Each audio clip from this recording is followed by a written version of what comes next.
ओम नमो भगवते वासुदेवाय। श्रीमद्भागवत महात्म्य, पहला अध्याय। देवर्षि नारद की भक्ति से भेंट।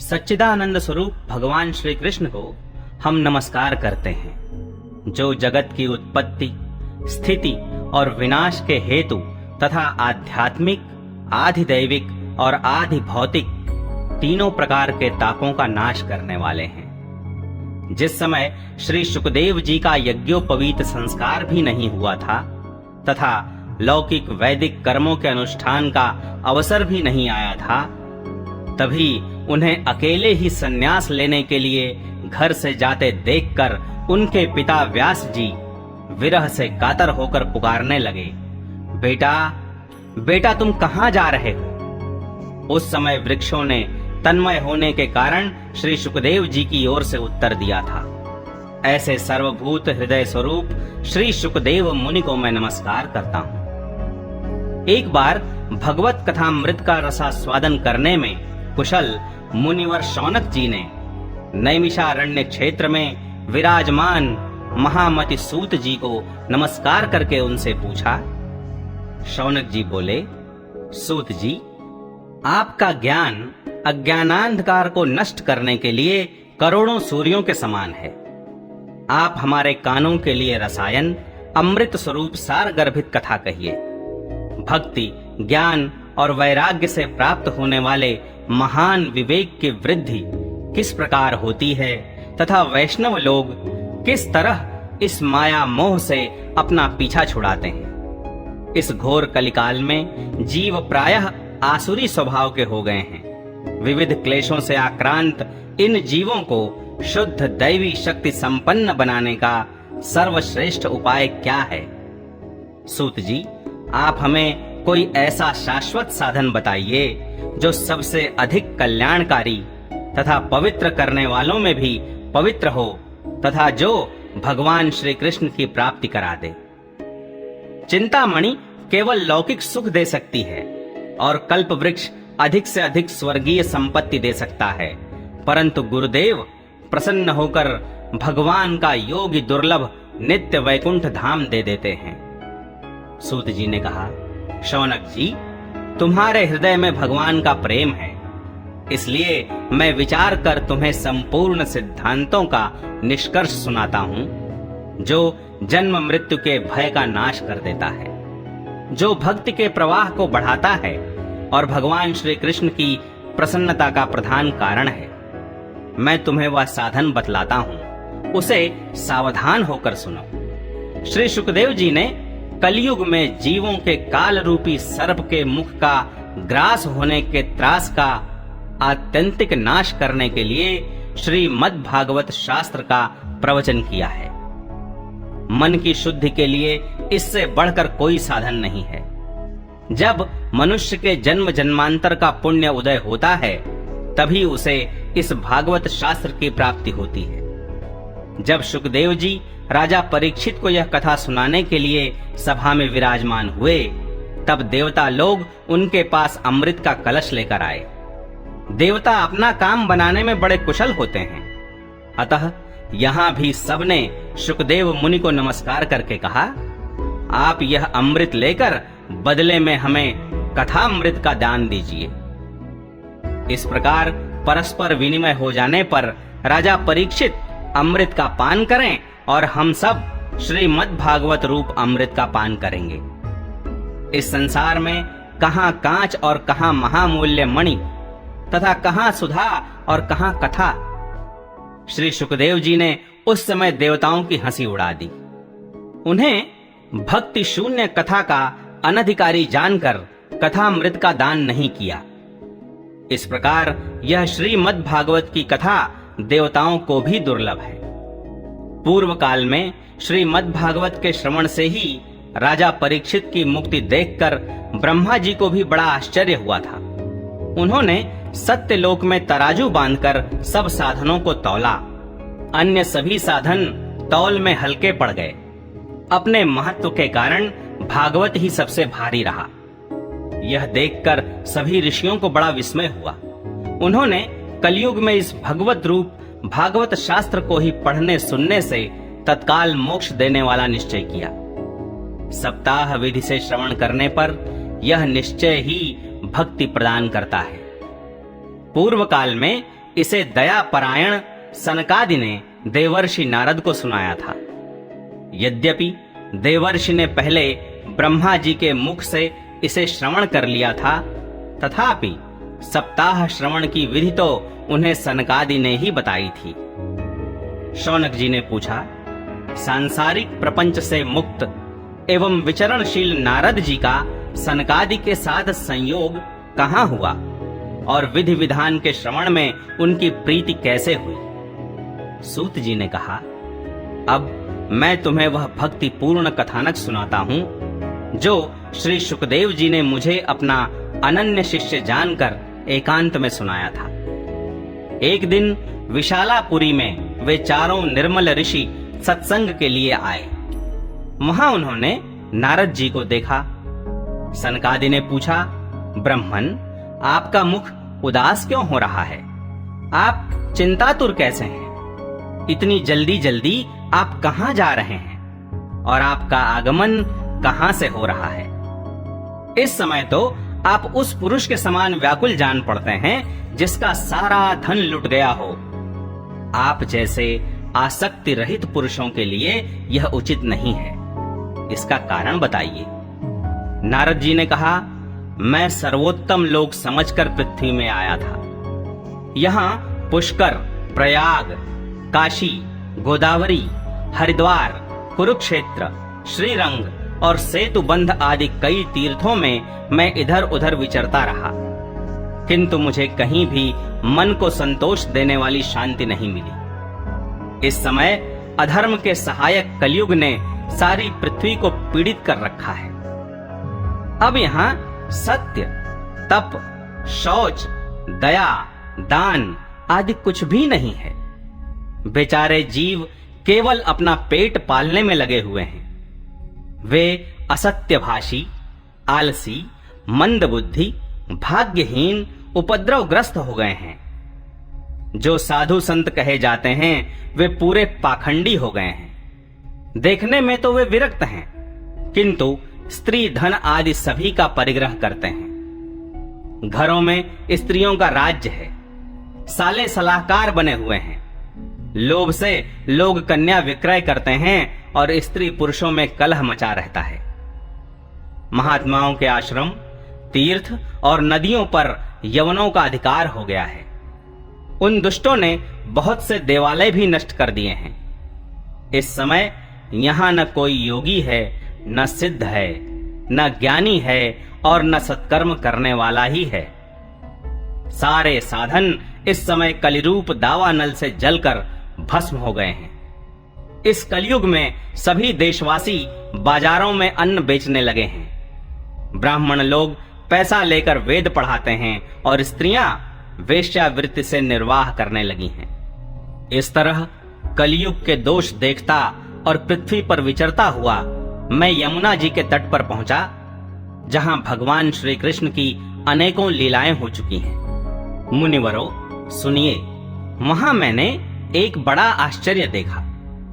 वहां एक युवती स्त्री खिन्न मन से बैठी थी।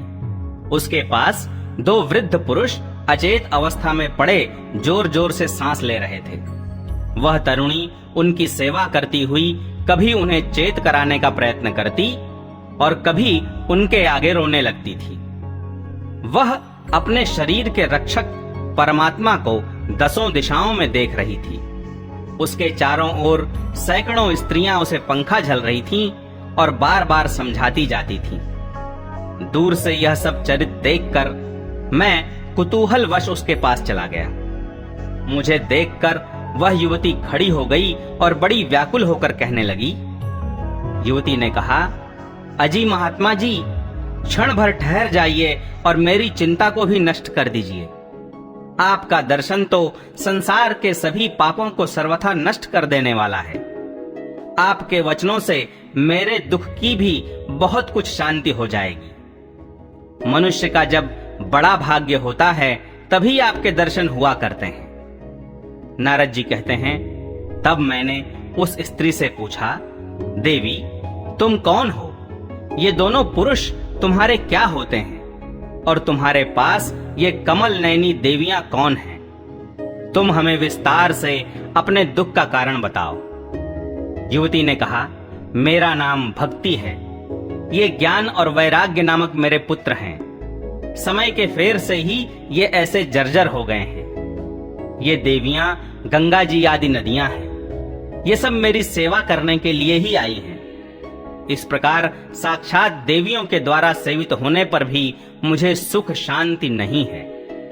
तपोधन, अब ध्यान देकर मेरा वृत्तांत सुनिए। मेरी कथा वैसे तो प्रसिद्ध है, फिर भी उसे सुनकर आप मुझे शांति प्रदान करें। मैं द्रविड़ देश में उत्पन्न हुई, कर्नाटक में बढ़ी, कहीं कहीं महाराष्ट्र में सम्मानित हुई, किंतु गुजरात में मुझको बुढ़ापे ने आ घेरा। वहां घोर कलयुग के प्रभाव से पाखंडियों ने मुझे अंग भंग कर दिया। चिरकाल तक यह अवस्था रहने के कारण मैं अपने पुत्रों के साथ दुर्बल और निस्तेज हो गई। अब जब से मैं वृंदावन आई, तब से पुनः परम सुंदरी स्वरूपवती नवयुवती हो गई हूं। किंतु सामने पड़े हुए ये दोनों मेरे पुत्र थके मांदे दुखी हो रहे हैं।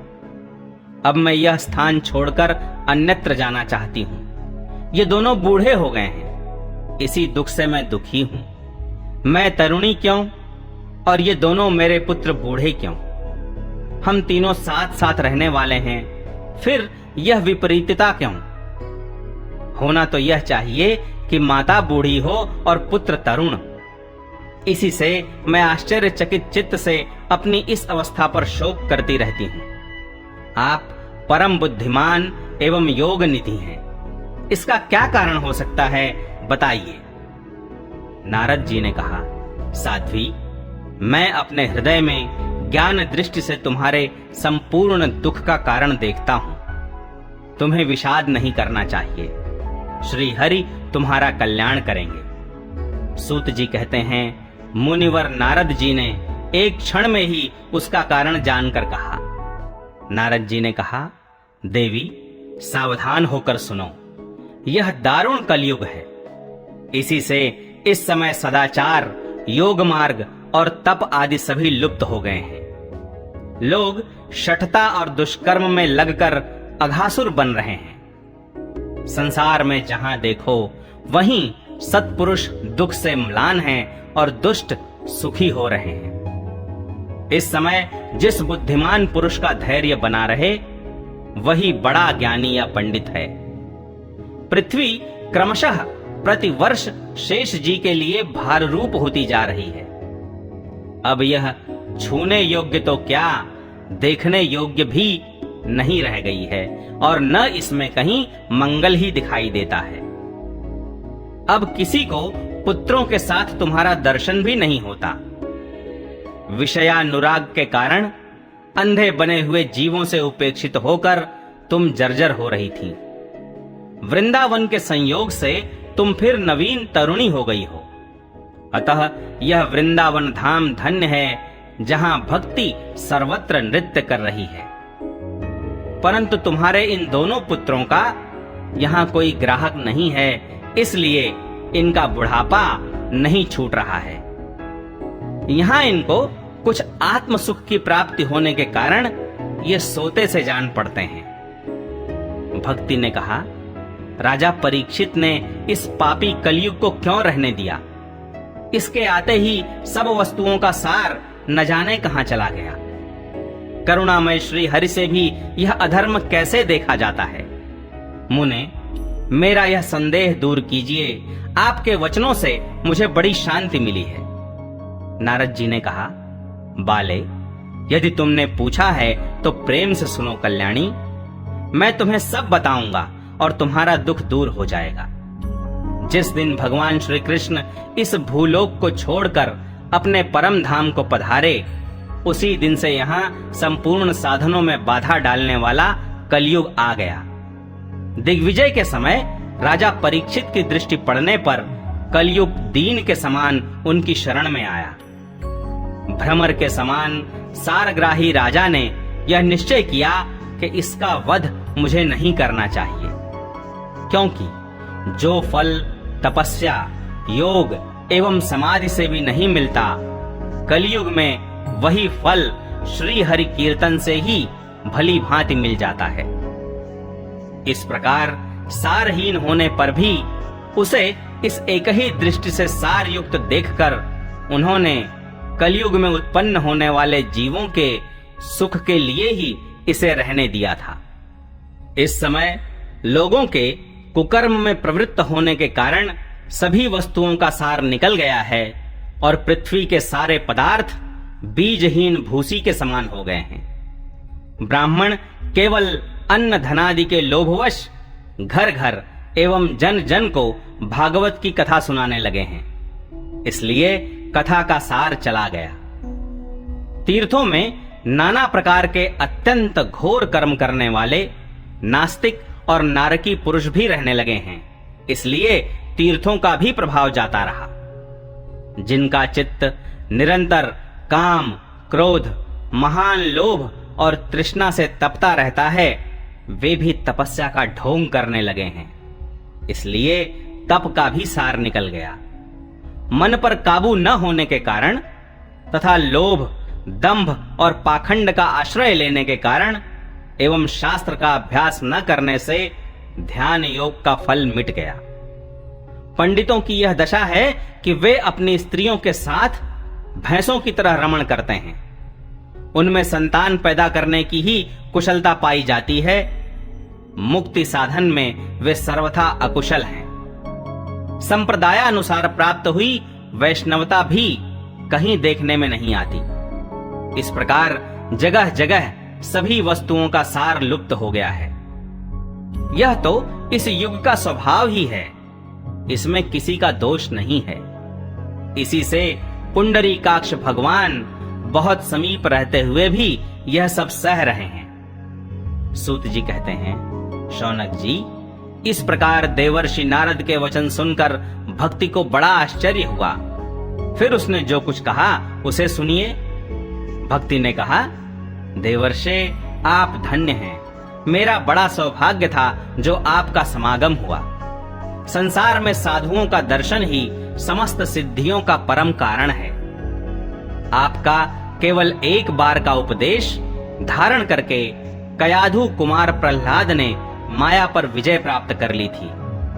ध्रुव ने भी आपकी कृपा से ही ध्रुव पद प्राप्त किया था।